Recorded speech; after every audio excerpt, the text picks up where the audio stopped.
Is there anyone worthy?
Y una vez más agradezco la invitación que el hermano José Contreras nos hizo para estar aquí en su iglesia. Realmente he disfrutado del compañerismo, no solamente con él, sino con los hermanos con los cuales he tenido contacto, y para mí realmente es una experiencia muy, muy especial en mi vida el poder estar aquí con ustedes. Y efectivamente en el tiempo del Señor, si Él nos permite regresar, yo creo que con gusto lo haremos, ¿verdad?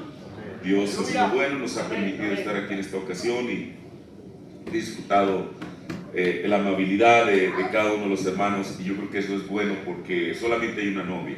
Hay una porción aquí en Bolivia, en Chile, en México, en Estados Unidos, en Europa, en cualquier lugar, pero somos bautizados por un solo Espíritu. Esa novia lo único que hace es reflejar el carácter de Cristo. La novia refleja la novia.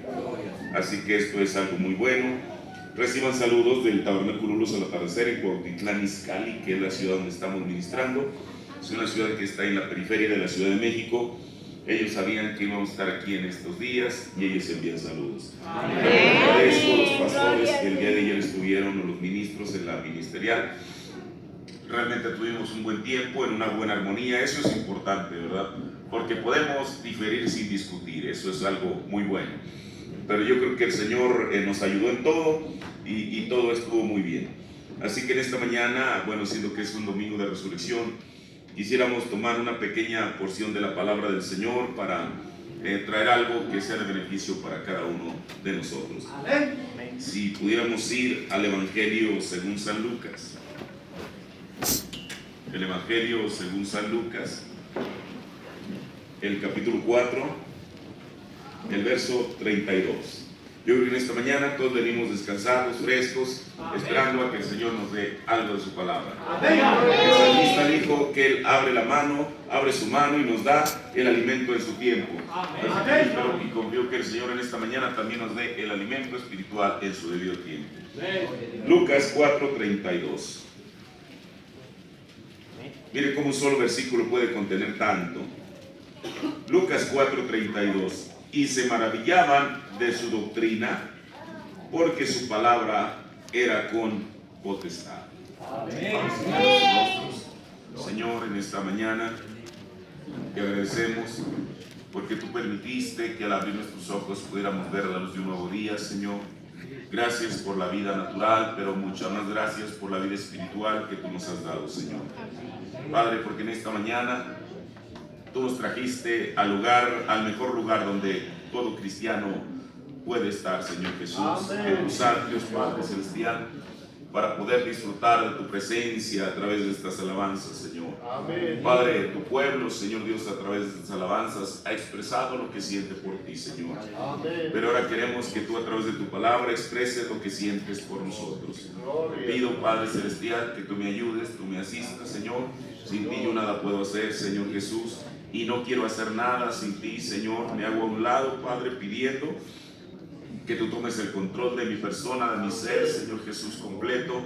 Y que, Padre, si a ti te place usar este indigno vaso para poder hablar palabras de vida para tu pueblo, a ti te daremos la honra y la gloria, Señor Jesús. Padre, bendícenos en esta mañana con tu palabra. Esperamos en ti, mi Dios, en el nombre de nuestro Señor Jesucristo. Amén. Tome su asiento. En esta mañana yo quiero hablar un temita que le quiero titular Admirados de su doctrina.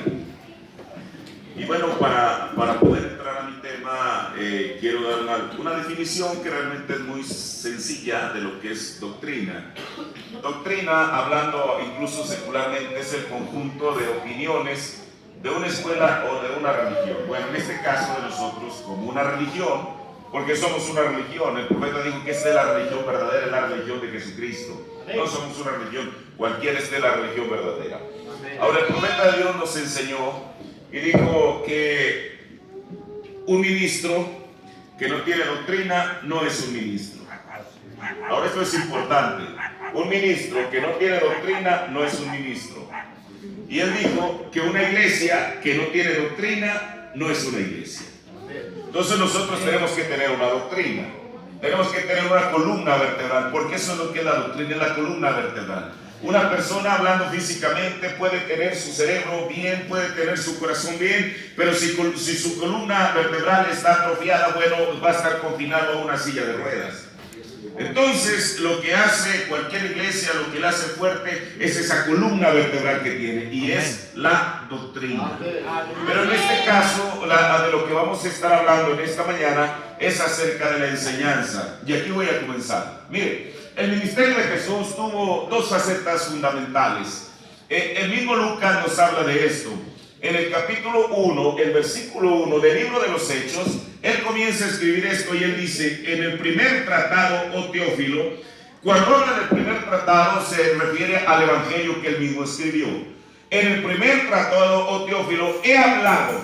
O sea, en su evangelio, Lucas dice que habló las cosas que Jesús comenzó a hacer y a enseñar. Entonces Jesús hizo y enseñó. Eso es lo que Lucas dice. Las cosas que Jesús comenzó a hacer y a enseñar. Ahora, ¿qué fue? Vamos a verlo en este orden. Las cosas que Jesús comenzó a hacer y a enseñar. Bueno, pero ¿qué fue lo que hizo Jesús? La Biblia dice que el ministerio de Jesús fue acompañado de milagros, prodigios y sanidades.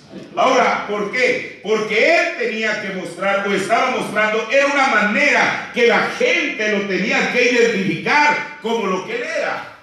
Ahora mire, el ministerio de Jesús fue en el orden que Lucas lo pone. Primero comenzó a hacer y luego comenzó a enseñar. Ahora mire, el profeta de Dios dijo que el 86% del ministerio de Jesús fue sanidad divina. Ahora, para mí, hermano, cuando yo escucho estas cosas, para mí son sobresalientes. ¿Cómo un profeta puede poner un porcentaje tan exacto de lo que era el ministerio de Jesús? 86% de sanidad divina. Bueno, y el otro 14% ¿de qué fue? Fue de enseñanza. Ahora, ahorita vamos a ver el por qué Jesús en su ministerio le dio un porcentaje tan alto de prioridad a esto. ¿Por qué dedicó Jesús un gran porcentaje a la sanidad divina? El profeta de Dios dice en Conferencia con Dios, predicado el 20 de diciembre del 59, párrafo 39. Ahora, no tratamos de decir que nosotros aquí hacemos la sanidad divina algo mayor, porque la sanidad divina es algo menor. Y ustedes nunca pueden hacer algo mayor de algo menor. Pero creemos que el ministerio de Jesucristo, el 86% de ello era sanidad divina. Esto es lo que dice el profeta. Ahora, ¿para qué? ¿Cuál fue el motivo que Jesús dedicó tanto de su ministerio a la sanidad divina? Dice: y al atraer la atención de la gente por la sanidad divina, trajo el entendimiento que él era Dios. El profeta de Dios nos dice que la sanidad divina solamente es el anzuelo, pero ese anzuelo tiene un propósito, o es la carnada, mejor dicho. Esa carnada es puesta en el anzuelo para que el pez, al ir en busca de la carnada, él pica el anzuelo. Entonces, el ministerio de Jesús, este 86% que nos dice el profeta, tenía un propósito para atraer primeramente la atención de la gente hacia la persona de Jesús de Nazaret. Bueno, pero ¿para qué? para traer el entendimiento que él era. Gloria a Dios. Ahora, y en esta parte del ministerio de Jesús, desde luego, había mucha gente que lo seguía. Mire, en el libro de Mateo, Jesús, bueno, en el capítulo 3, él es bautizado. En el capítulo 4, él es llevado al monte, a un monte alto, para ser tentado del diablo. Cuando él baja de ahí, entonces él comienza a obrar milagros, dice la Biblia. Y aquí hay algo importante. En el libro de los Hechos, dijo Pedro, que Dios no hace acepción de personas, sino que todo aquel que obra en justicia, él se agrada. Mire, a mí me parece muy sobresaliente en Mateo 4, el capítulo 4, el verso 24, que dice la Biblia que cuando Jesús comenzó en su ministerio, venía gente de muchos lugares, inclusive de Siria. A mí me llama la atención, ¿por qué Mateo menciona eso? Uno sabe que los sirios, aún hasta el siglo XXI, siguen siendo los enemigos de Israel. Uno lo ve desde la antigüedad, en el Antiguo Testamento. Bueno, pero ¿por qué la Biblia, Mateo, menciona eso? De que todos aquellos que venían, absolutamente todos los que venían en busca de un beneficio del ministerio de Jesús, Jesús nunca se los negó. Porque él venía a traer la paz.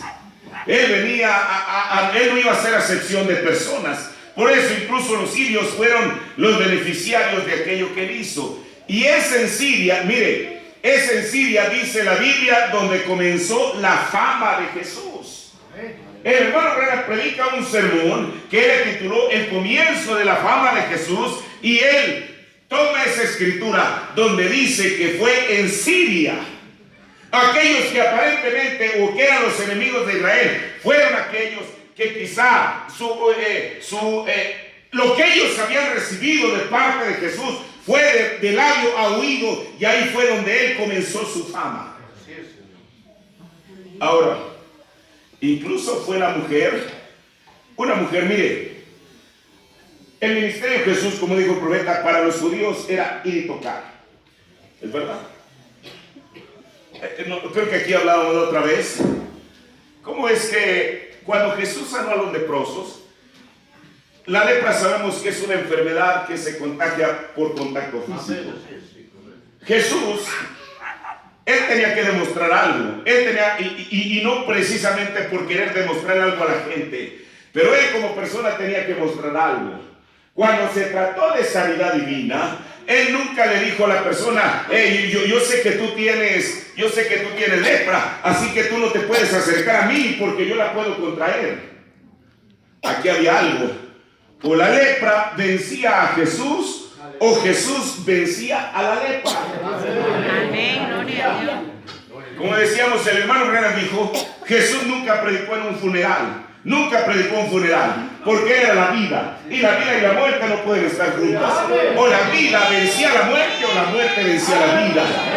Bien, hace rato nuestro hermano Patricio me recordó de algo: aquella mujer que tocó el borde de Jesús, del manto de Jesús.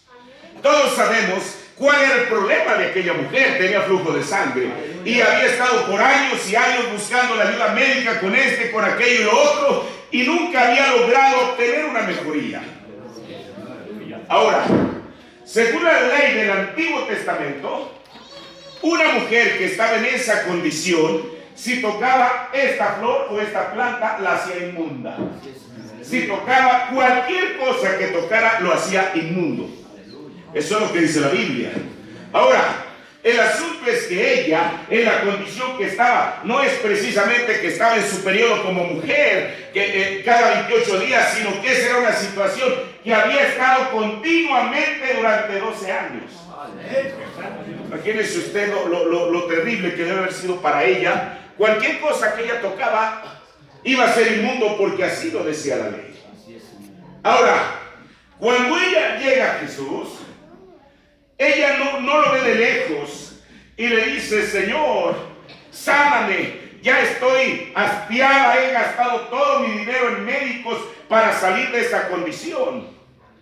sino que dice la Biblia que ella se acercó y tocó el borde del manto de Jesús. Ahora, de acuerdo a la ley, todo lo que ella tocara iba a ser inmundo. Eso es lo que la ley dice. Y aquí había algo. O la mujer hacía inmundo a Jesús, o Jesús la hacía limpia. Alguien tenía que ganar. Y la Biblia demostró que a través de ese toque, cuando ella toca el borde de la vestidura de Jesús, ella fue hecha limpia. Porque el santo es mayor que el inmundo, porque la sanidad es mayor que la enfermedad, porque la vida es mayor que la muerte. Ahora, pero aquí hay algo. En la Biblia encontramos 3 ejemplos de 3 personas distintas que fueron sanadas no por el toque de Jesús, sino por la palabra de Jesús. Amén. El centurión, el siervo del centurión romano. Todos estamos identificados con esa historia. El hijo del noble del rey. Y una mujer griega, Ciro Fenicia. O sea, ella tenía que tener algo de los sirios. Pero aquí hay algo, mire. El profeta de Dios dice que la primera vez que el ministerio de la palabra dada fue traído efectivo hacia un ser humano, no fue con un hombre, fue con una mujer. Eso es lo que dice el profeta de Dios, que la primera vez que Jesús habló la palabra fue para una mujer que ni siquiera era judía, que ni siquiera era romana, sino una mujer que era sirofenicia. Así es, Señor. Amén. Y sabe una cosa, aquí hay algo importante. Cuando Pedro ve a Jesús viniendo, caminando en el mar, entonces Pedro, al cerciorarse que es Jesús, dice: Señor, si eres tú, permite que yo vaya a ti. Y Jesús le dice: ven. Y Pedro salta de la barquilla y comienza a caminar sobre el agua. Amén. Aleluya. Pero entonces Pedro comenzó a razonar y dijo: bueno, va en contra de las leyes que aún Dios estableció, que yo esté caminando sobre el agua. Cuando comenzó a razonar, entonces dice la Biblia que él se comenzó a hundir. Señor. Amén. ¿Y qué le dice el Señor? Hombre de poca fe, ¿por qué dudaste? Amén. Eso es lo que el Señor le dice a Pedro. Amén. Pero con esta mujer sirofenicia, Jesús, en vez de decirle que era poca su fe, le dijo: mujer, grande es tu fe. Mire, porque la prueba de nuestra fe obra paciencia. Cuando ella se llevó a Jesús, no inmediatamente obtuvo el beneficio, porque dijo el profeta de Dios: ella se allegó a él de la manera equivocada. Ella se allegó a él como hijo de David, cuando Jesús no era para ella hijo de David, él era hijo de David para los judíos.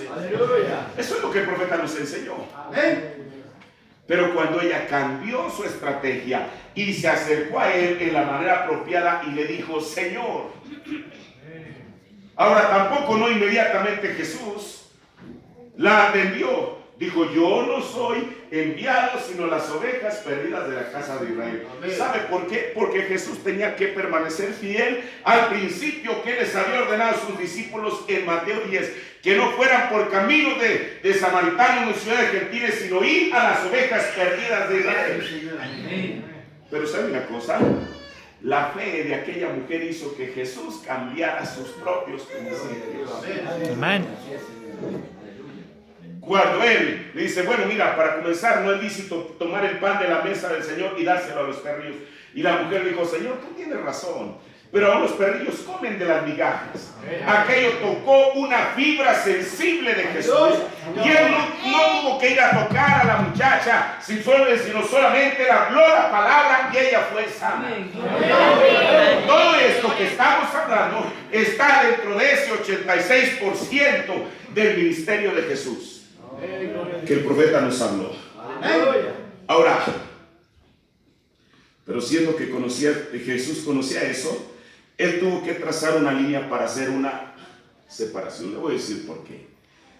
Para toda la gente en aquel tiempo y el tiempo del profeta de Dios y en este día, es algo maravilloso el recibir una sanidad o un milagro de parte de Dios, porque Jesucristo es el mismo ayer y por los siglos. Lo maravilloso de William Branham es que él no solamente lo predicó, sino que él lo demostró. Dijo el profeta de Dios que él había venido a predicarle a un Jesucristo vivo a una generación moribunda. Entonces, era algo maravilloso en el tiempo de Jesús también el poder recibir un milagro o una sanidad. Pero Jesús sabía, así como también nosotros lo sabemos en esta mañana, que eso es temporal. Bueno, espero que usted esté de acuerdo conmigo. El hermano Branham dijo que una persona puede venir con fe de cualquier enfermedad y si el Señor la sana, dijo, pero si la persona dura suficiente tiempo en esta tierra, él puede enfermarse quizá no de la misma enfermedad sino de otra. Eso es natural, eso es normal. Jesús sabía eso. Además sabemos que un milagro, ahora no quiere decir que yo no creo eso, yo no creo eso, y creo en eso y los he experimentado, pero a mi énfasis está en esto. Todos sabemos que un milagro o una sanidad no salva a nadie. ¿Es verdad? Miren, en el ministerio de Jesús, la otra vez hablábamos, vinieron 10 leprosos. Y Jesús no hizo acepción de personas y los sanó a los 10. Y después de que fueron sanos, ahora mire, hablando de los sirios, usted sabe, la lepra hace 2000 años, como en cada tiempo, la lepra le cambiaba la vida a la persona. Porque sabía que ya no podía estar ni con sus amigos, ni con sus familiares, ni con su esposa, ni con sus hijos, ni con nadie, porque era una enfermedad contagiosa. ¿Puede usted imaginarse a Naamán? Para variar, él era sirio también. Este hombre Naamán, y mire qué cosa, cómo es que él fue sano debido al testimonio de una jovencita. Ella había sido llevada por el ejército sirio cautiva. Y quizá ahí la tenían como ahí sirviendo en la casa, y ella cada vez que veía al general con todas sus condecoraciones, sus estrellas aquí, ella sentía lástima por el hombre. Y ante esa circunstancia, ¿cómo podía ella permanecer callada? Siendo que, mira qué cosa, el hermano Branham predica el sermón atmósfera espiritual y dice que ella había sido criada en la atmósfera correcta. Ella había sido criada y sabía de la existencia de un profeta de Dios, donde lo sobrenatural estaba ocurriendo a cada momento. Ahora, no había sido culpa de ella el ser llevada a Siria, ella sencillamente había sido llevada cautiva. Aleluya. Y en una ocasión ella le dice, no, Naamán, quizás se sentía demasiado pequeña como para decirle a él, al general, por el puesto que él tenía, pero le dijo a la esposa, dijo, mi señora, si el general fuera a Israel, en Israel hay profeta. Él oraría por él y sanaría. Bueno, la mujer le transmite el recado a Naamán y todos sabemos cómo es que él fue. Pero el rey de Siria le escribe una carta al rey de Israel. Cuando el rey de Israel recibe la carta, dice, ¿acaso yo soy Dios? Pero la niña nunca había mencionado al rey, ella había mencionado al profeta. Todos sabemos, ya por fin Naamán se encuentra con Eliseo le dice, mira, dile que se zambulla 7 veces en el río Jordán. Ahora mira que hay algo. El río Jordán viene de 3 afluentes que bajan de la montaña de Hermón. Es una montaña así como estas que ve uno aquí que están arriba nevadas. Y en la primavera el agua se comienza, la nieve mejor dicho, se comienza a derretir, comienza a bajar por 3 afluentes hasta que forma el Jordán. El Jordán va y desemboca en el mar de Galilea, pero solamente es de paso. Entra por el norte y sale por el sur. Entre el Mon y el mar de Galilea las aguas son cristalinas. Pero a partir del mar de Galilea hacia el sur, al mar muerto, las aguas comienzan a ser más cenagosas y más cenagosas y más cenagosas. Si a Naamán se le hubiera dicho que él se zambullese arriba del mar de Galilea, donde las aguas son puras y cristalinas, él no hubiera puesto ninguna objeción. Pero dijo el profeta, Dios lo envió a Naamán, a donde estaban las aguas más lodosas, y dijo, y eso hería su orgullo. A veces uno piensa que el Señor lo tiene que llevar a algún lugar, pero a veces nos lleva precisamente a las aguas cenagosas para... Es más, ¿sabía una cosa? Que Jesús fue bautizado en el Jordán, desde luego, pero Jesús tampoco no fue bautizado en aquella parte donde las aguas son cristalinas, sino en esta parte del sur. Ahora, hermano, eso nos muestra algo. Si era el Hijo de Dios, parecía que él se habría de haber bautizado en el mejor bautisterio, pero que se vaya a bautizar en las aguas cenagosas. Yo sé que todos los pintores, por respeto a la figura de Jesús, lo ponen ahí con un agua hasta la cintura cristalina. No era cristalina donde Jesús se bautizó. Imagínese usted al Señor después de que San Juan o Juan el Bautista lo zambulle, que saca todo lleno del oro del rostro. A lo mejor esa es una faceta que nosotros no conocíamos, pero es la verdad. Ese era exactamente el punto a donde Eliseo, o el sitio donde Eliseo le dijo a Naamán, ve, zambúllete. ¿Me quieres decir que yo tengo que ser humillado para zambullirme? Que me dijeran, ya él mencionó otros ríos. Es más, hubiera sido el mismo río Jordán, pero en la parte norte donde todo era cristalino. Aleluya. Por eso, cuando él se resiste, un criado le dice, oye, mi señor, mira, pues sí, quién sabe, no sé cuántos años tienes tú de leproso. ¿Qué más da? Ve, no importa, tú ve. Aleluya. Y el hombre va, se zambulle la primera vez y sale todo lleno de lodo del cabello y el rostro y todo eso. Y no había ningún cambio. Como cuando Elías le dijo al siervo que fuera y porque él había dicho que venía una abundancia de lluvia, y fue y no había absolutamente nada. Pero al final había una pequeña evidencia, una nube del tamaño de la palma de una mano. Hermano, una pequeña nube de este tamaño, ¿qué lluvia puede contener? Pero ahí estaba comenzando algo. Así también Naamán se zambulle una vez, nada, 2, 3, 4, 5, 6. Pero a la séptima que se zambulle, dice, esa palabra la usan aquí, zambullirse. Cuando él se zambulle y sale la séptima vez, dice la Biblia que su piel era como la de un niño. Porque el Señor, mire, el Señor le creó una epidermis nueva.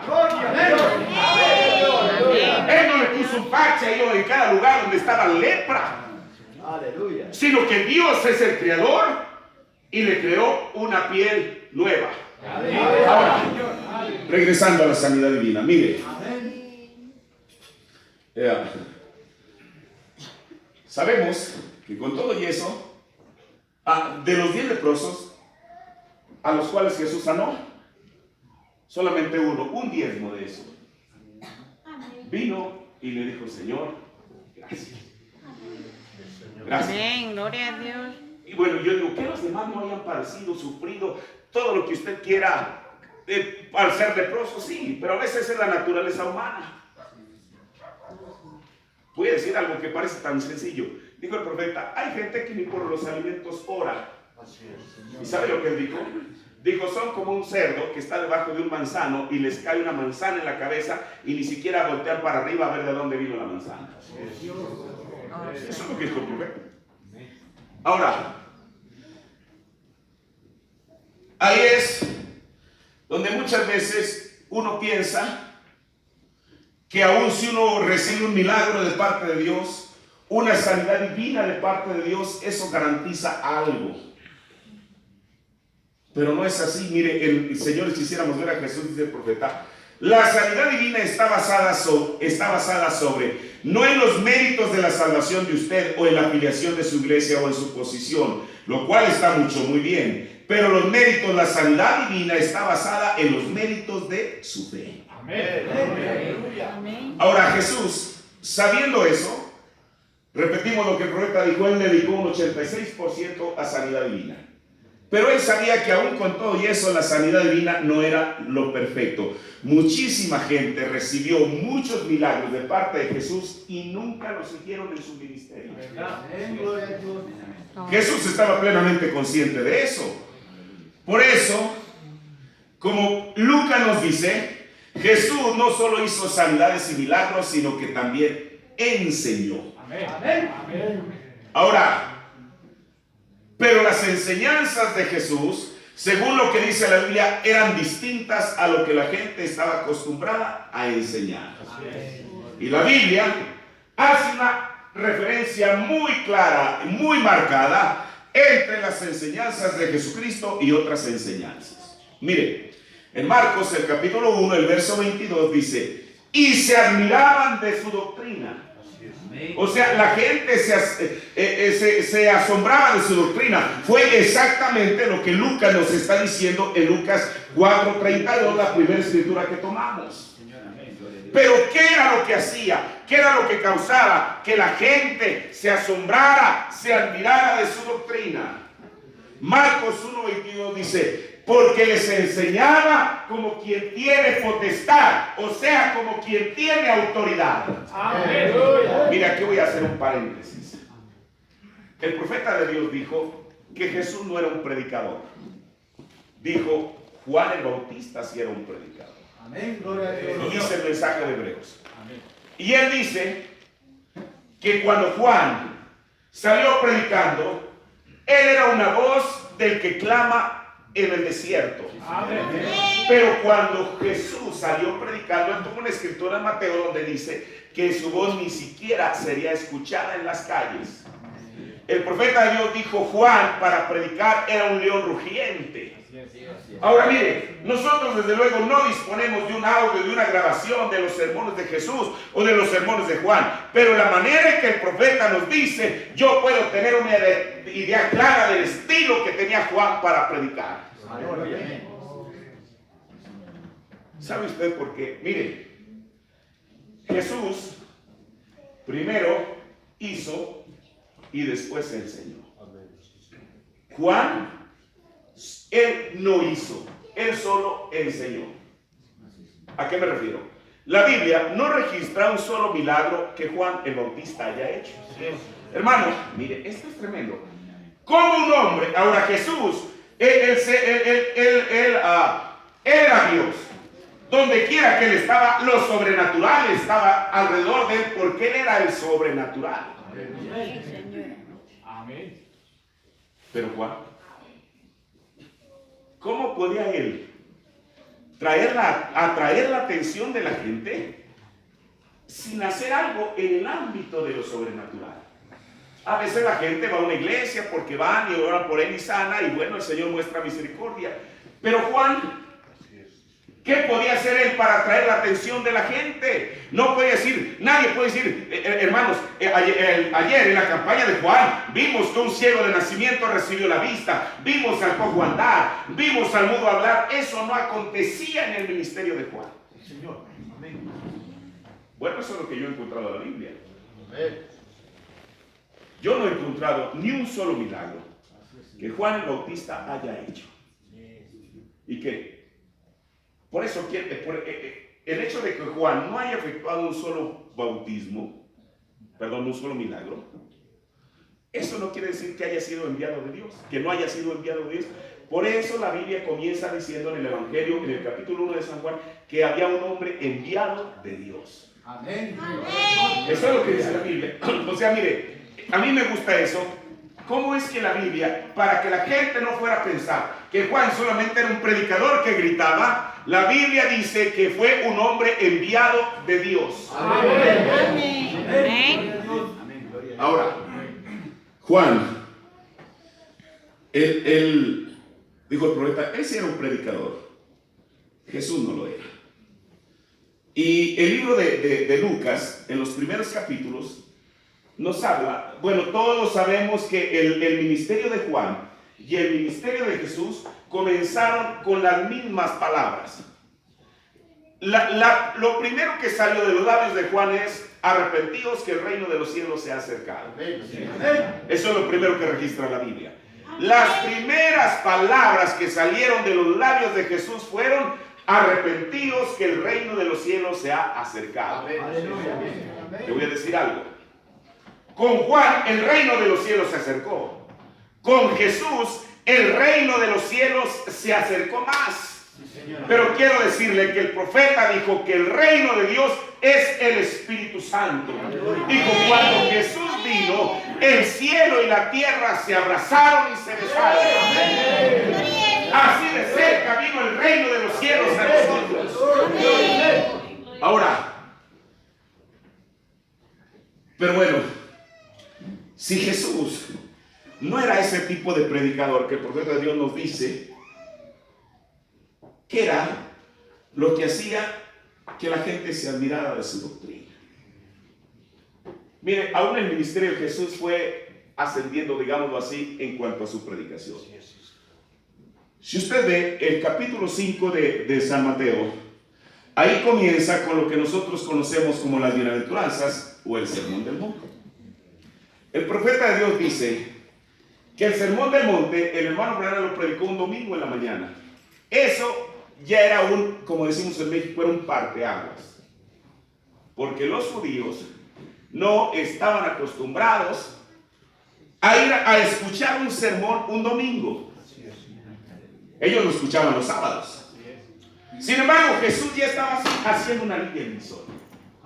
O sea, en otras palabras, si les gustó que Jesucristo o que Jesús predicara el domingo, eso era otra cosa. Pero en ese domingo, dijo el profeta de Dios que no había un auditorio suficiente que contuviera a la gente que fue a escuchar. Y aquí hay algo.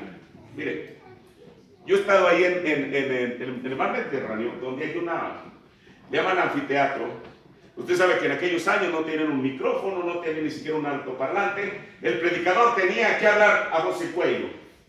Y ellos idearon una manera, una especie como de círculo, digamos, donde iban los escalones hacia arriba. Usted sabe donde la gente se sentaba, no sé si usted me entiende, un círculo. Y van los escalones, ahí el predicador está en el centro, no está arriba, está ahí. Y él está hablando, y la acústica, por la arquitectura de aquello, la acústica va haciendo esto de tal manera que a una gente que está ahí arriba en la última hilera de ahí donde se sientan puede escucharlo. Pero con Jesús fue distinto. Jesús no estuvo en un anfiteatro así como en la forma de un tazón. Jesús estuvo en la cima del monte. Y el monte de las bienaventuranzas está de esta manera. ¿Cómo fue que Dios hizo para que un hombre, estando ahí arriba, la última persona que estaba allá, yo no sé cuánto, porque eran como 5,000 oyentes, pudiera escuchar la voz de Jesús, que no era un predicador que gritaba? Gloria al Señor. Dios es Dios. Dios es Dios. Ahora, llego a esto. Entonces dice la Biblia que se admiraban de su doctrina, porque les enseñaba como quien tenía potestad y no como los escribas.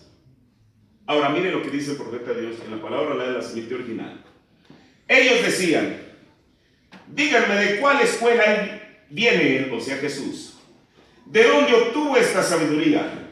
¿De dónde procede esta enseñanza? Ellos no podían hallar una escuela a la cual él alguna vez hubiera asistido. E inclusive, siendo de 12 años de edad, él confundió a los escribas y a los fariseos. Oh Dios mío, eso hablaba de ello. ¿Por qué ellos no le dijeron a él algo cuando era un niño? Él era la palabra de Dios. Ellos no pudieron hacerle frente. No es de extrañar que la gente estuviera asombrada de su doctrina. Han leído Marcos 1:22, que es la escritura de la última que acabamos de leer. Si desean anotarlo, la gente estaba asombrada de su doctrina. Escuche, porque él hablaba como alguien que tenía autoridad. Bueno, eso es lo que dice la Biblia, está ahí. Pero aquí está lo que dice el profeta. Él sabía acerca de lo que estaba hablando. Eso lo hizo distinto a Jesús, que cualquier otro predicador, que él sabía de lo que estaba hablando. Hoy en día, cuando escuchamos los sermones de este profeta de Dios, a uno lo cautivan porque uno sabe que él sabía de lo que estaba hablando. Mire, y aún aquellas cosas que para la gente en su tiempo resultaban una locura, a través del tiempo el Señor ha probado que son verdad. Gloria a Dios. Aleluya. No hay doctrina. Por eso, mire, el profeta dijo, si los teólogos fallan en reconocer a Dios, algún día la ciencia lo va a demostrar. Y lo ha hecho. Mire, yo pudiera quizá esta mañana hablarle de tantas cosas que la persona escuchó en su tiempo y que le parecían a lo mejor hasta una locura. Y sin embargo, Dios confirmó que eso era la verdad. Mire, viene en mi mente un ejemplo. En los años 50, 60, a él le grababan los sermones. Quizá muchos de ustedes los conocieron en esas grabadoras que tenían carretas. Ese era el cassette, aunque lo inventaron en 1965, debe haber sido, no fue comercializado sino hasta los años 70, cuando el profeta ya no estaba. Entonces, absolutamente todos los sermones que se le grabaron a él, bueno, unos fueron en disco, otros en alambre y otros en cinta magnetofónica. Pero voy a esto.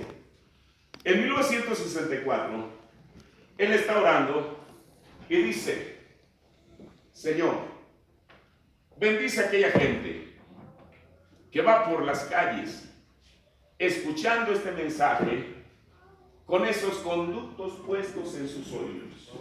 Amén. Aleluya.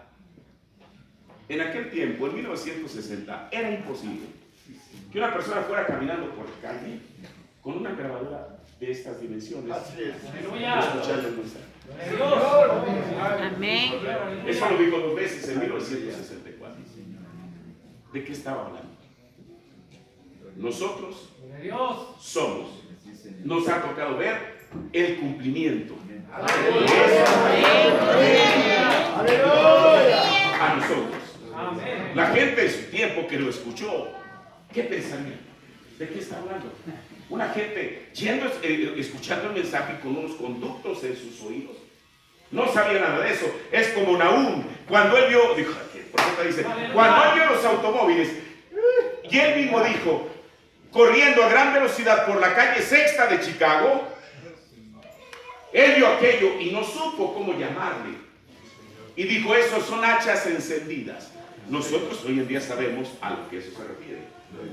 Cuando la gente en su tiempo escuchó aquello, ¿a qué se está refiriendo? ¿Cuáles conductos? Si en aquel tiempo eso era desconocido.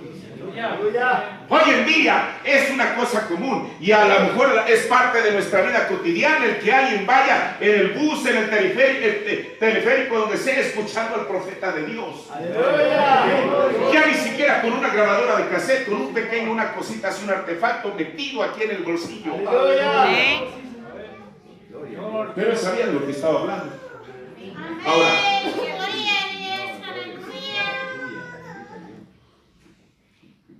dice el profeta, él sabía acerca de lo que estaba hablando. En otros pasajes dice que las personas estaban atónitas de su doctrina. Por eso, mire, para Jesús, eso era lo que marcaba la diferencia entre lo que la gente estaba acostumbrada a escuchar en su sinagoga y el mensaje de Jesús. Por eso yo hice énfasis en lo primero. Jesús no era un predicador que gritaba a voz de cuello.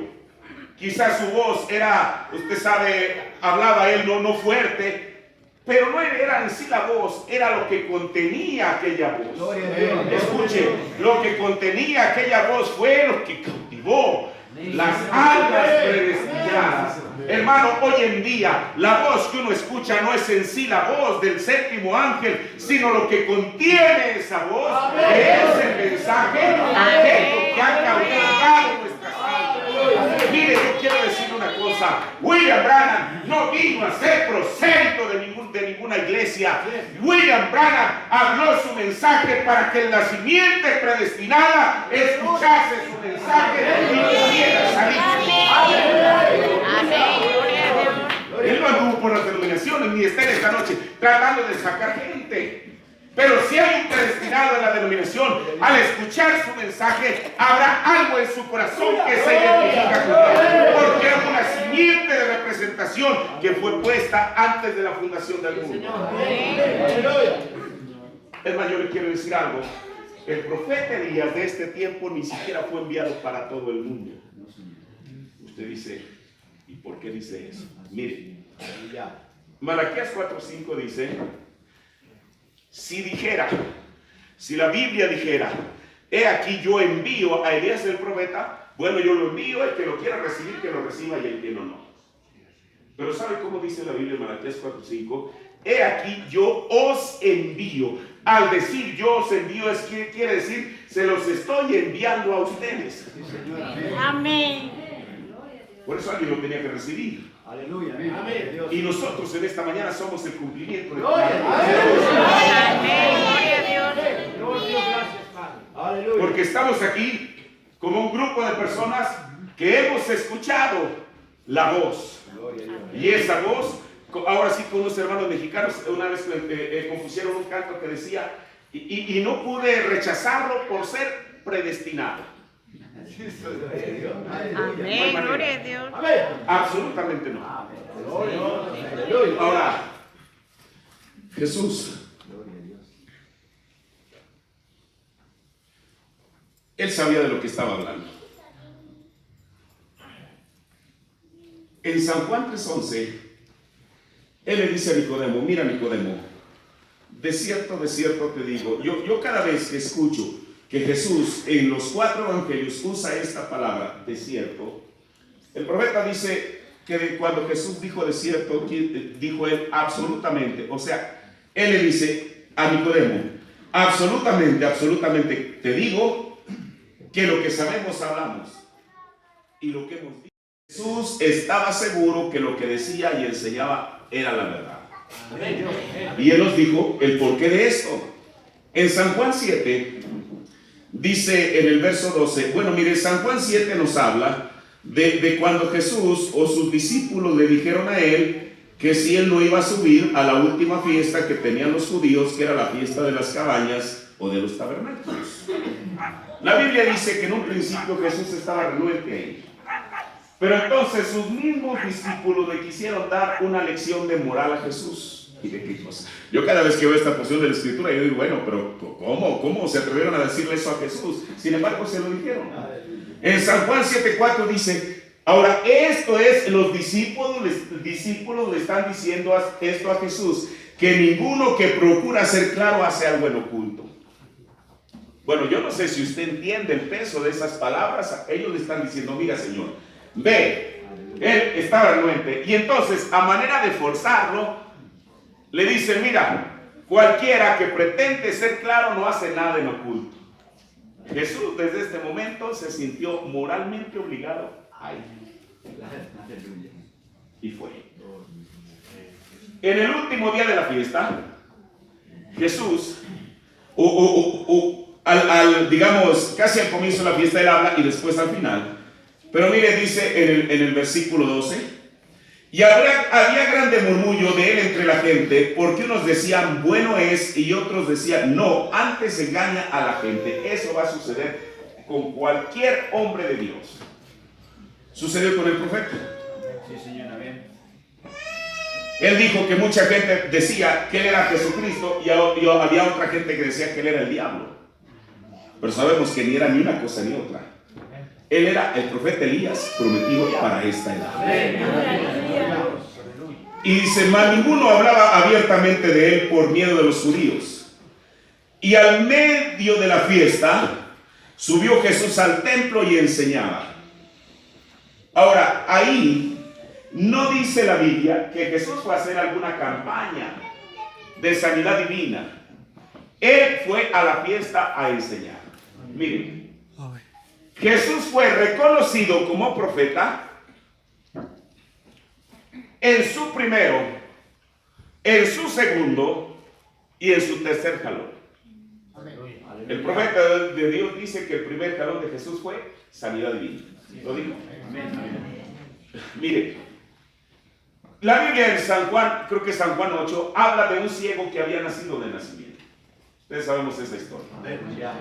Jesús, aquel ciego va a Jesús, pero aquí hay algo, mire, y el profeta no es que magnifique la historia, simplemente nos lo muestra en su dimensión exacta. Jesús hizo sanidades y milagros. Una sanidad es algo que toma tiempo para que ocurra. Un milagro ocurre ahí y en ese momento. Usted dice, Jesús, quiere decir que Jesús alguna vez oró por una persona y que no obtuvo un milagro sino una sanidad. Bueno, eso es lo que dice la Biblia. En una ocasión Jesús oró por un ciego y entonces, después de que él ora por el ciego, le dice, ¿qué ves? ¿Y sabe lo que él dijo? Veo hombres que caminan como árboles. ¿Usted ha leído esa escritura? Ahora, eso quiere decir que cuando el hombre abrió sus ojos para ver, su visión quizá no era muy clara. Y dice la Biblia que Jesús volvió a orar por él y el hombre ya vio claramente. Eso es lo que está en los evangelios. Este otro joven del que estamos hablando, el joven ciego, el profeta de Dios nos dice, bueno, una persona puede tener cataratas, puede tener la retina dañada, etc. El asunto con este joven es que dijo el profeta que él tenía las cuencas de sus ojos vacías. O sea, que no tenía glóbulos oculares. Todos hemos visto en alguna ocasión a una persona que esté en esa condición. Regularmente lo que hace es que sus párpados se pegan. ¿Es verdad? O sea, mire, yo le estoy diciendo esto para realmente dimensionar aquel milagro. O sea, él no tenía óvulos oculares. Eso es lo que dijo el profeta de Dios. Sus cuencas estaban vacías. El Señor escupe, hace un poco de lodo y se los pone. Eso es lo que dice la Biblia. Ahora, la Biblia dice que nosotros somos formados de los 16 elementos de la tierra. Jesús, lo único que hizo fue tomar de los 16 elementos de la tierra y poner unos glóbulos en las cuencas vacías de aquel hombre. Y usted dice, hermano, pero ¿por qué Jesús no hizo ahí bastante lodo y le hizo el tamaño del glóbulo ocular y lo puso ahí? El profeta de Dios nos dijo que si usted tiene una cucharada de agua del océano, esa pequeña cucharada tiene los mismos elementos químicos del océano completo. ¿Qué tanto pudo haber Jesús haber mojado al escupir? Casi nada. Pero eso pequeño, tenía los mismos elementos que el cuerpo de Dios. Eso no era ponerle un ojo postizo. Todos hemos visto eso. Hay gente que trae un ojo de vidrio, como le llaman. Pero ese ojo no está conectado a sus nervios, a nada. Solamente es estético. Aquel muchacho no era estético. Jesús estaba uniendo los 16 elementos externos que él había tomado con los 16 elementos internos del hombre. De tal manera que cuando él abre sus ojos, Amén, gloria a Dios. quizá él no sabía de qué color era, qué es el color azul, qué es el color rojo. ¿Cómo puedo enseñarle? Mira, este saco es azul. Bueno, si él nunca había visto lo que es azul. Aleluya. Gloria a Dios. Yo tenía un testimonio. Cuando le preguntaron los fariseos, ¿qué dices del hombre que te abrió los ojos? Él dijo, hermano, a él nadie lo había doctrinado, era una revelación. Dijo que es profeta. Aleluya. Amén. El segundo jalón de Jesús, el discernimiento. Se encuentra con una mujer que había tenido 5 maridos y que con el que vivía presentemente no era su marido. Cuando Jesús, porque ella misma lo declaró, que ella y Jesús eran desconocidos, él era judío y ella era samaritana. Jesús no tenía manera de saber cuál era la condición de la mujer como un ciudadano común. Pero cuando él le muestra Por eso dijo el profeta, cuando él comenzó a platicar con ella, dijo ella que quería tener un debate teológico, si dónde tenían que adorar, si en Jerusalén o ahí. Pero Jesús no estaba interesado en tener un debate teológico. Él sabía por qué razón se había quedado junto al pozo y por qué razón había mandado a sus discípulos a Sicar. ¿Qué sabía? Gloria a Dios. Que mientras él estaba en el pozo, esta simiente predestinada había de llegar con él. Aleluya. Cuando él le dice, mira mujer, tú has hablado con verdad, no tienes marido, 5 has tenido, pero el que ahora tienes no es tu marido. Ella no recibió ninguna sanidad externa en su cuerpo de parte de Jesús. Jesús fue con el segundo jalón de él, con el discernimiento, fue y descubrió su condición. ¿Y qué fue lo que dijo ella? Señor, me parece que eres Amén. Gloria a Dios. En la última parte del capítulo 7 de San Juan, Jesús no subió a la fiesta de los tabernáculos a hacer ningún milagro. Él enseñaba. Y después de que él terminó de enseñar, dice la Biblia que la gente estaba, no abiertamente, pero hablando entre ellos, comentando entre ellos diciendo, este es el profeta que había de venir.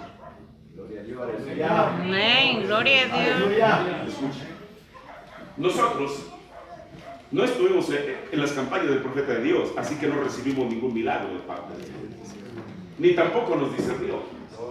Pero hubo algo por lo cual lo reconocimos como profeta, por su enseñanza. Amén. Gloria a Dios. Gloria a Dios. Voy a seguir leyendo aquí, ya estoy terminando. Con esto que dice aquí en San Juan, sigo con el verso 12, verso 13. Y al medio de la fiesta subió Jesús al templo y enseñaba. Y se maravillaban los judíos diciendo, ¿cómo sabe este letras no habiendo aprendido? O sea, ¿cómo sabe este hombre leer si no ha ido a la escuela? Respondióles Jesús y dijo, esto hacía la diferencia y esto hará la diferencia. Si la gente se maravillaba de la doctrina de Jesús, Jesús dijo, mi doctrina no es mía. Aleluya. Hubiera sido la doctrina de él, hubiera sido la doctrina como de cualquier otro hombre. Aleluya. Pero él dijo, la doctrina no es mía. Y yo creo que Jesús estaba hablando con verdad. La doctrina no es mía, sino de aquel que me dio. Eso hace la diferencia entre este mensaje y cualquier otra teología que no necesita. Porque esta doctrina no es de mi hermana, sino de aquel que me dio.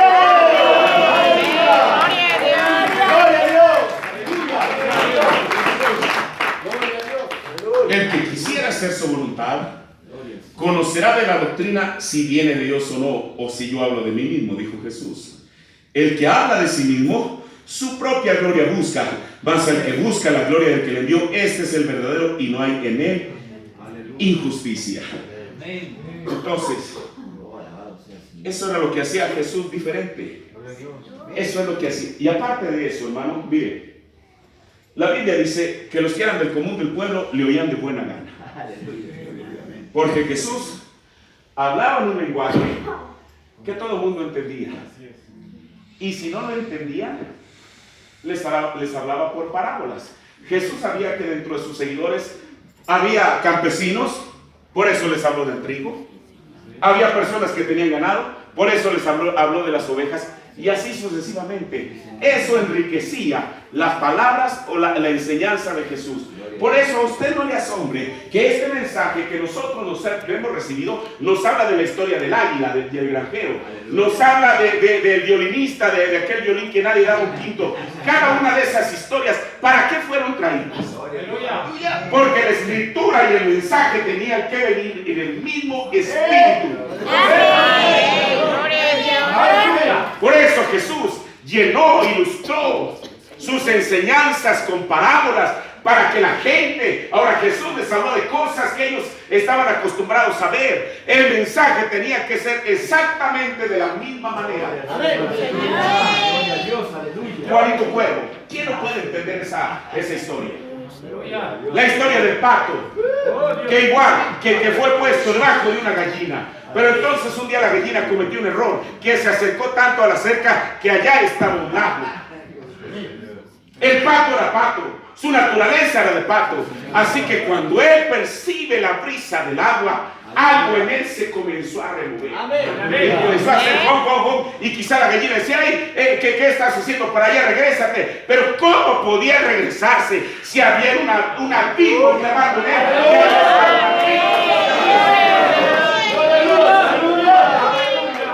Por eso Dios, el Señor, inspiró a su siervo a ilustrar su mensaje con todas esas parábolas de este tiempo. ¿Qué es una parábola? Es una narración del ámbito natural con una aplicación espiritual. Usted piensa que él habló esas historias solamente para divertirnos. Las habló porque tenía una aplicación espiritual para nosotros. Amén. Ahora, mire, ese es el ministerio de Jesús. ¿Qué dice el profeta? Que la razón que la gente se quedaba admirada o asombrada de su doctrina o maravillada de su doctrina es porque él hablaba no como una persona autoritaria, sino porque él sabía de lo que estaba hablando. Ahora, ya estoy terminando. En la Biblia encontramos un hombre, y es en el libro de los Hechos, y este era uno de los 7 diáconos y se llamaba Esteban. De muchos de aquellos diáconos solamente sabemos el día que los eligieron, después de ahí ya no sabemos nada. Pero de alguna manera Esteban, no porque lo quisiera, sino porque estaba en el plan de Dios, dice la Biblia que Esteban era usado de una manera muy peculiar con el Señor, por el Señor. Y entonces, en una ocasión, por ahí se trabó en una discusión con los judíos que no querían reconocer a Jesús como el Mesías. Después de que Esteban, o cuando él comienza a hablar acerca de las Escrituras, dice la Biblia en Hechos 6:15, entonces todos los que estaban sentados en el concilio, puestos los ojos en él, o sea, los ojos en Esteban, vieron su rostro como el rostro de un ángel. Amén. Ahora, ¿qué tenía Esteban? Para que la gente, cuando lo ve, vea en él el rostro como de un ángel. Alguien pensaría, bueno, que tendría una aureola sobre su cabeza, o así como en el monte de la transfiguración, quizá el rostro de Esteban cambió, o por qué lo vieron como el rostro de un ángel. Mire, muchas personas pueden leer la Biblia y cada uno de ellos puede tener su opinión, decir, bueno, yo creo que fue esto, yo creo que fue aquello, yo creo que fue lo otro. Pero nosotros hoy en día tenemos un mensaje que nos dice por qué el rostro de Esteban se miraba como el rostro de un ángel. En el sermón, así alumbre vuestra luz delante de los hombres, dice el profeta. La Biblia dice que cuando él entró allí, su rostro se veía como un ángel. Eso no quiere decir que él tenía una luz resplandeciendo en su rostro. Un ángel sería un mensajero que sabía de lo que estaba hablando. Esteban entró allí sin temor de la muerte. Él no le tenía temor a nada, porque él sabía de lo que estaba hablando. La gente se asombraba de la doctrina de Jesús porque Jesús sabía de lo que estaba hablando. La gente vio en Esteban como el rostro de un hombre porque Esteban sabía de lo que estaba hablando. Mire, ya estoy terminando. En el libro de los Hechos nos habla de un judío llamado Apolos. El profeta dijo que Apolos había sido un abogado convertido y que era un predicador bautista. Él había recibido el mensaje de Juan y eso es lo que él estaba predicando. Y en Hechos 18:28 dice que Apolos con gran vehemencia convencía públicamente a los judíos, mostrando por las escrituras que Jesús era el Cristo. Mire, a mí me llama poderosamente la atención esta palabra que usa la Biblia, que con gran vehemencia. Mire, yo creo que el Señor Jesús dijo que estas señales seguirán a los creyentes. Es Marcos 16, yo lo creo.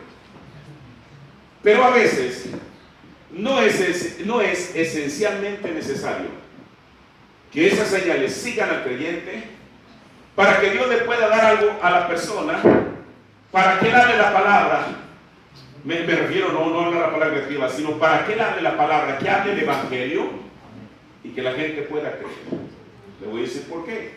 Si usted estudia parte de la historia que se habla en el libro de los Hechos de Apolos, al igual que Juan el Bautista, la Biblia no registra de un solo milagro que el Señor haya hecho a través de Apolos, ni uno solo. Y si no, ahí está la Biblia para corroborarlo.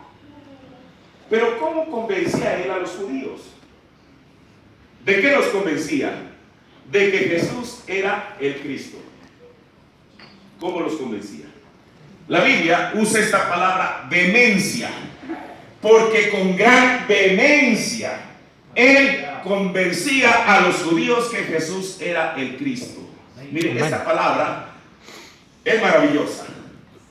La palabra vehemencia es una unión o mezcla de dos palabras. La palabra vehemencia significa entusiasmo y pasión. Si usted tiene aquí entusiasmo y aquí tiene pasión y usted los junta, esto se llama vehemencia. Aleluya. Este hombre tenía semejante entusiasmo. A veces la gente pierde el entusiasmo y dice, sí, es que ese mensaje yo lo hemos oído, quiero decirle algo. Nunca deberíamos de perder la capacidad de asombro ante lo que leemos. Yo este día, y que Dios me ayude a nunca perder la capacidad de asombro ante lo que leo. Hermano, porque el mensaje no es para usarlo como una terapia para ir a dormir. Está uno leyendo el mensaje y ahí lo tiene. El mensaje no es para eso. Amén. El mensaje es para creerse, es para recibirse en el corazón y ponerse. Amén. Apolos tenía suficiente entusiasmo. ¿Qué es cuando alguien tiene entusiasmo? El profeta habla de Ben Bryan, dijo que él era un entusiasta para el Señor Jesús. Mire, él a pesar, bueno, no voy a entrar en ese tema, Ben Bryan, a partir de las limitaciones que él tenía, quizá él no podía ser un predicador, pero eso no impedía que hiciera algo para el Señor. ¿Sabe lo que hacía? Llevaba los sermones del profeta de Dios a los lugares donde nunca habían escuchado, porque el profeta dijo que él era un entusiasta. Aleluya. Hermana, usted quizá no sea una predicadora, pero si tiene suficiente entusiasmo de Dios en su corazón, usted le testificará a su vecino, a cualquiera, que Dios ha enviado, que envió un poderoso mensaje. Yo voy a contar una historia que narra el profeta de Dios. Dice que en Chicago había una mujer lavandera viuda y ella tenía suficiente entusiasmo en su corazón y ella quería hacer algo por Dios. Entonces comenzó a lavar ropa, ahorró unos cuantos centavos de dólar y rentó un lugar que no era un auditorio, quizá era un lugar ahí, donde un estadio donde ponían ahí a los animales. Fue y lo asió, quizá consiguió ahí algunas sillas y fue y contrató a un predicador. Aleluya. Un ministro. Pero no solamente eso, fue con un impresor y impresó unos panfletos. Y se paró en una esquina, no predicándole a la gente, sencillamente pasaba uno su panfleto, pasaba otro su panfleto. Aleluya. La primera noche parecía que la mujer no había logrado nada, porque estaba solamente el predicador y ella en primera fila de la audiencia. Cualquier persona se hubiera desilusionado, hubiera dicho, pues ya, no vale la pena, yo pensé que esto era de Dios y mira nada más. Pero eso no la hizo a ella desistir. La siguiente día se para en la misma esquina y dentro de todos aquellos que recibieron un panfleto estaba un niño. cabello, todo usted sabe desarreglar. Un jovencito. Aleluya. Le dio su folleto y se fue. La segunda noche, los únicos asistentes a la convención era el predicador, la mujer y el jovencito. Esa noche, el predicador hizo un llamamiento al altar y pasó al joven. Se entregó a Cristo. Aleluya. Amén. Gloria a ¿Sabe Dios. usted quién fue ese predicador? Dwight Moody, que trajo millones de almas Aleluya. a Cristo. Gloria a Dios. Gloria a Dios. Aleluya. El profeta de Dios dijo: aquella mujer nunca se dio cuenta aquí en la tierra de los efectos de aquello, sino hasta que llegó al cielo. Encontró millones de almas que habían sido salvas bajo el ministerio de Moody. Pero fue porque ella tuvo suficiente entusiasmo. Ahora, pero venencia es entusiasmo y pasión. Usted sabe que hay una pasión mala del diablo, pero hay una pasión buena. Cuando la persona, eso es lo que Apolo lo hizo exitoso, hermano. Tenía entusiasmo y pasión. Aun cuando él no registra en la Biblia un solo milagro que haya hecho, pero aquello que tenía lo hizo hacer que los judíos creyesen que Jesús era el Cristo. Amén. Aleluya. ¿Sabe usted por qué? Porque él sabía de lo que estaba hablando. Y eso es lo que atraía, así como Jesús, porque enseñaba como quien tiene autoridad. Por eso yo creo que ninguno de nosotros, hermano, estamos, aún si la mujercita no tiene que precisamente buscar un púlpito para predicar. La mujer samaritana, los mismos samaritanos reconocieron y dijeron: mujer, ya no creemos por tu testimonio, sino porque lo que nosotros mismos hemos visto. Ella fue, testificó y les dijo: vengan a ver. Nunca les dijo: espérense, miren, yo ahorita les voy a traigan las escrituras, hablan en Isaías 7:14, Isaías 9:6. Yo les voy a decir de lo que esto se trata. Claro que no, ella solamente les dijo: vengan y vean. Amén. Eso es todo lo que se requiere. Sí, Señor. Muchos de nosotros estamos aquí porque alguien nos dijo: ven y ven. Y yo le aseguro, hay mucha gente en esta mañana que está por allá, que está perdida en el pecado, que lo único que requiere es que alguien le diga: ven y ven. Si en esa persona hay simiente predestinada, se queda porque se queda a punto.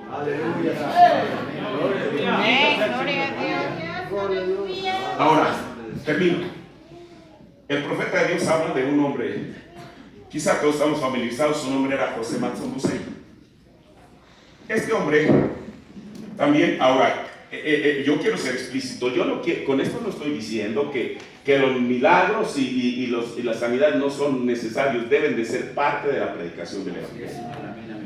Pero a lo que yo me refiero es que aun si usted no tiene un don de sanidad de milagros, eso no es ningún impedimento absolutamente para que usted pueda decirle a la gente: ven.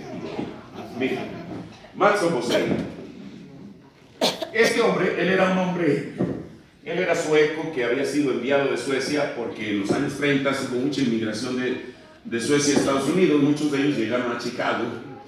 Entonces, como ellos venían de la iglesia en Filadelfia, allá en Suecia, pues al ver un grupo nutrido de inmigrantes, pues Lew Petrus, que era el pastor de ellos, mandó un predicador a Norteamérica. Y ese predicador resultó ser Matson Busey. Bueno, eventualmente este hombre conoció al profeta de Dios, y mire, y yo he escuchado el testimonio de él, es algo maravilloso. Dice que cuando él lo vio, yo dije: algún día yo voy a ser su amigo. Y cuando él llegó a la reunión, dice que el auditorio estaba lleno, no había manera de cómo entrar. Dijo: pero el auditorio tenía un sótano.